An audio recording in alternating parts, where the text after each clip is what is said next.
Hello guys, ఇవాళ big boss house లో విష్ణుప్రియ మరియు నాగమణికంఠల మధ్య చాలా పెద్ద సంభాషణ జరిగింది అని చెప్పవచ్చు. ఎందుకంటే మనం మొదటి నుంచి చూస్తూనే ఉన్నాం. నాగమణికంఠ కొంచెం సాడ్గా, ఎమోషనల్గా, కొంచెం ఎప్పుడు ఏడుస్తూ ఉంటాడు మరియు ఎప్పుడు ఒంటరిగా ఉంటున్నాడు అని చెప్పవచ్చు.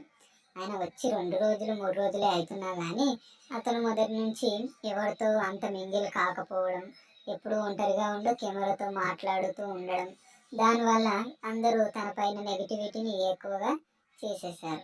దీనిపై విష్ణుప్రియ అతని దగ్గరికి వెళ్ళి చెబుతుంది, అరే నాగమణికంట, నువ్వు ఇక్కడికి వచ్చింది నీ ఇంట్లో బాధలు అవి ఇవి చెప్పడానికి కాదు. నువ్వు ఒకవేళ ఏడిస్తే కూడా అందరూ నిన్ను సింపతి గేమ్ ఆడుతున్నావు అనుకుంటారు. సో నువ్వు అలా చేయకుండా ధైర్యంగా ఉండి మంచిగా ఉంటే నువ్వు మంచిగా రాణిస్తావు అని చెబుతుంది.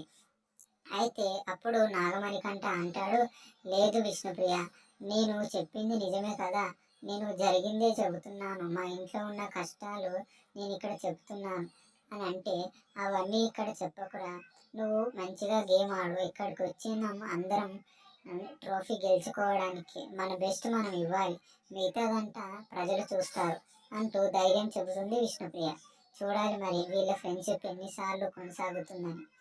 Please subscribe and like the video please.